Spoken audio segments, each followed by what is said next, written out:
अस्सलाम वालेकुम, मैं हूं शाम राजपूत। आप देख रहे हैं हमारा ऑफिशियल यूट्यूब चैनल। आपको खुश आमदीद कहते हैं। दो तीन अहम खबरें आपके सामने रखेंगे। परसों FIA की जानब से तकरीबन 65 सहाफ़ियों को नोटिस जारी किए गए कि उन्होंने chief justice of Pakistan Qasim Faez Isa के फ़ैसलों पर तनकीद की है, सोशल मीडिया पर प्रोपोगंडा किया है। इस वजह से उनको नोटिस जारी हुए, लेकिन आज उन नोटिस को वापस ले लिया गया। उसकी तफसीलात आपके सामने रखेंगे।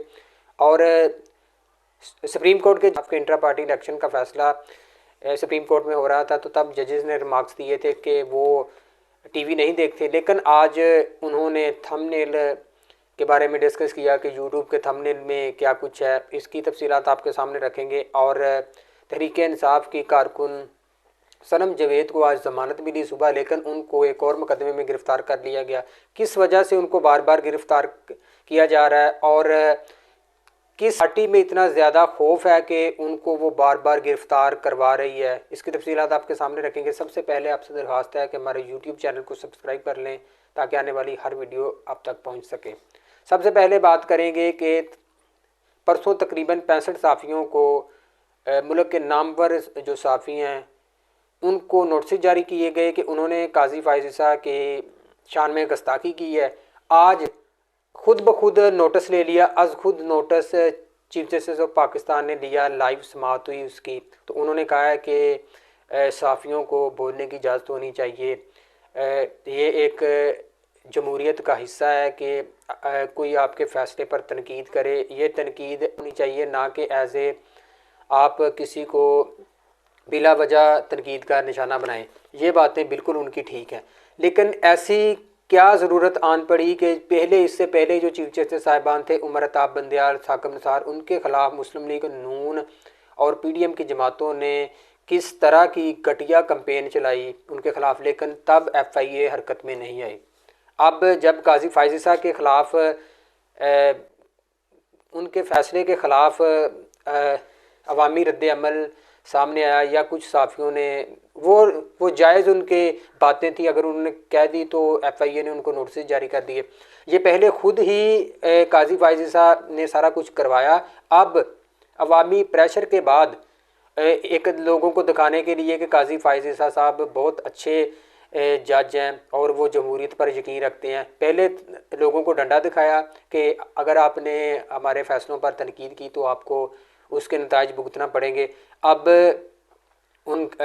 ये कह दिया कि अब पता चला ना कि सोशल मीडिया पर अवामी रद्द अमल आ रहा है और मुख्तलिफ़ प्लेटफार्म जो लोग यूज़ करते हैं उस पर अवामी रद्द अमल इनको महसूस हुआ, इन्होंने देखा कि अवामी रद्द अमल आ रहा है, तो अब इन्होंने खुद ही नोटिस लेके अब उस मामले को कह दिया कि ये FIA ने किया, ये इसको वापस लिया जाए।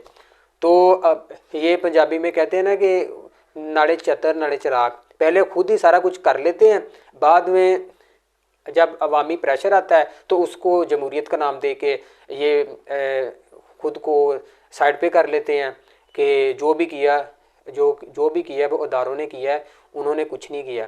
तो ये तो इनकी सूरत हाल है। आज सुप्रीम कोर्ट में जब समाअत हो रही थी लाइव, तो उस वक़्त ये कहा गया मोहम्मद अली मज़हर की जानब से कि थंबनेल जो यूट्यूब पे होता है उस पर कुछ और लिखा होता है, लेकिन अंदर से वीडियो कुछ और होती है। तो आप तो कहते थे कि आप टीवी नहीं देखते, आप सोशल मीडिया नहीं देखते, तो आप यूट्यूब भी सोशल मीडिया का हिस्सा है, वो आप देखते हैं, लेकिन आपको ये नहीं पता कि रजीम चेंज ऑपरेशन के बाद जो कुछ मुल्क में हो रहा है, इंसानी हकूक़ की पामाली हो रही है, वो आपको नज़र नहीं आ रही। आपको ये तो नज़र आ जाता है कि थंबनेल के ऊपर जो लिखा होता है यूट्यूब के, वो उसके अंदर वीडियो के वो मतलब कि मवाद नहीं होता। आपको ये तो पता है, आपको ये नहीं पता कि इंसानी जो आज एक और इस जो बेंच समाअत कर रहा था सहाफ़ियों के मतलब, उसमें थी जस्टिस मसरत हलाली। उन्होंने कहा कि सोशल मीडिया ने हमारी पूरी दुनिया में एक जो इमेज था उसको डैमेज किया है। जी आप बिल्कुल दुरुस्त फरमा रही हैं कि सोशल मीडिया ने जो आप मुल्क की साख को मुतासर किया है, लेकिन आपका हक ये भी तो नहीं हक बनता कि आप लाइव समाअत जा रही हो, उसमें एक ही पार्टी को टारगेट कर रहे हो, बार बार एक पार्टी को ही टारगेट किया जा रहा हो ताकि एक गेस्चर दिया जाए कि वाकई वो सिर्फ़ और सिर्फ एक पार्टी को दबाने के लिए सारी कोशिशें कर रहे हैं। آپ نے تو وہ ریمارکس دیے جب تحریک انصاف کے انٹرا پارٹی الیکشن سے متعلق کیس لگا ہوتا ہے سپریم کورٹ میں، ہر بندہ لائیو جو آپ کی سماعت تھی وہ دیکھ رہا تھا. آپ کیسے ایک پارٹی بنے ہوئے تھے، خود ہی وکیل تھے جو الیکشن کمیشن کے، خود ہی وکالت کر رہے تھے، خود ہی اس کو جو الیکشن کمیشن کے وکیل کو لکمے دے رہے تھے کہ آپ یہ کہیں. تو پھر آپ اگر سوشل میڈیا اتنی تنقید نہ کرے تو آپ پتہ نہیں اپنے فیصلوں میں کیا کچھ کرتے ہیں کہ عوام کو پتہ بھی نہ چلے. آپ نے خود ہی لائیو جو سماعت تھی رکھی، پھر اس میں ایسے ایسے ریمارکس دیے کہ عوام پھر اگر آپ پر تنقید نہ کرے تو اور کیا کرے. آپ تو ایک پارٹی کی طرح بہیو کر رہے تھے صرف. اور کہ انصاف نے پورے ملک میں ریلیاں نکالیں، اس ریلیوں میں بہت سے مناظر سامنے آئے جس کو دیکھ کے ایسا محسوس ہوا کہ تحریک انصاف ایک منظم جماعت ہے اور وہ ملک میں وائلیشن نہیں چاہتی. لیکن اس کے باوجود جو ہماری جو مین اسٹریم میڈیا ہے انہوں نے بہت پراپوگنڈا کیا. اکا دکا جگہوں پر ایسے واقعات ہوئے جب عوام اکٹھی ہوتی ہے تو ایسا ہو جاتا ہے کہ کچھ نہ کچھ عوام اور سیکورٹی داروں کے درمیان کوئی معاملات بگڑ جاتے ہیں. لیکن اوورآل سارا کچھ ٹھیک رہا. لیکن کل ایک ایسا واقعہ ہوا کہ تحریک انصاف کی ریلی گزر رہی تھی، پاس سے پاک آرمی کا ایک قافلہ گزر رہا تھا.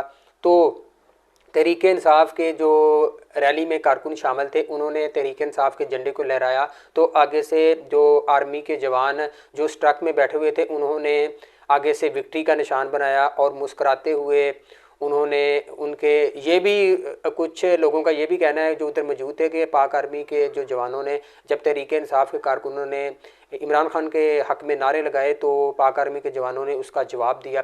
یہ صرف ایک جماعت نے، اگر میں کہوں کہ مسلم لیگ نون نے اپنی سیاست کی خاطر تحریک انصاف اور فوج کو لڑوانے کی بھرپور ایک کوشش کی، وہ اس میں ابھی تک تو ناکام ہوئی ہے. وہ اپنی طرف سے تو پوری کوشش کر رہے ہیں کہ تحریک انصاف اور پاک آرمی کو آپس میں کھڑا کیا جائے. جبکہ عمران خان کا جب سے وہ جیل میں ہے اس سے پہلے بھی جتنے بھی بیانات آتے تھے وہ یہی کہتے تھے کہ پاک آرمی بھی میری ہے اور یہ ملک بھی میرا ہے. تو میں نہیں پاک فوج کے خلاف، صرف میں چند ان افراد کے خلاف ہوں جو اپنے مفادات کے لیے ادارے کو استعمال کرتے ہیں. یہ ان کا واضح، بلکہ انہوں نے جیل سے بھی یہ اپنے وکلا کے ذریعے بھی یہ پیغام بھیجا تھا کہ میں پاک فوج کے بالکل خلاف نہیں ہوں، یہ فوج بھی میری ہے، یہ ملک بھی میرا ہے.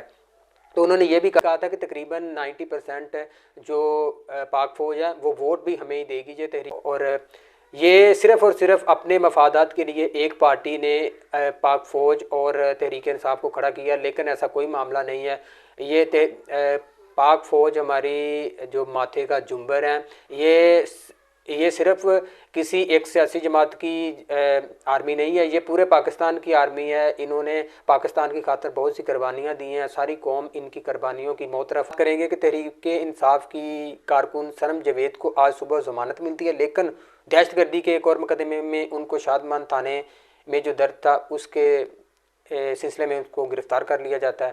یہ سنم جاوید مسلم لیگ کی نائب صدر مریم نواز کے مقابلے میں تحریک انصاف کی طرف سے الیکشن میں بھی حصہ لے رہی ہیں. تو ان کو بار بار اس لیے گرفتار کیا جا رہا ہے کہ یہ اپنی کمپین نہ چلا سکیں. اس کو خوف ہے مریم نواز کو کہ یہ باہر ہوگی تو یہ بڑے بڑے جلسے کرے گی تو عوام نکلے گی تو یہ میڈیا دکھائے گی کہ مریم نواز کا حلقہ کمزور ہے، مریم نواز وہاں سے ہار جائیں گی تو ایک برا امیج آئے گا. اس وجہ سے ان کو بار بار گرفتار کیا جا رہا ہے. سنم جاوید کی گرفتاری کا نہ تو فائدہ مجھے ہے، نہ اسٹیبلشمنٹ کو ہے، نہ آپ کو ہے، نہ ہی اس کا فائدہ پنجاب حکومت کو ہے. اس کا فائدہ صرف اور صرف مریم نواز کو ہے. تو وہی اس کو بار بار گرفتار کروانے کے لیے جو بھی وہ اقدامات کر سکتی ہے وہ کر رہی ہے.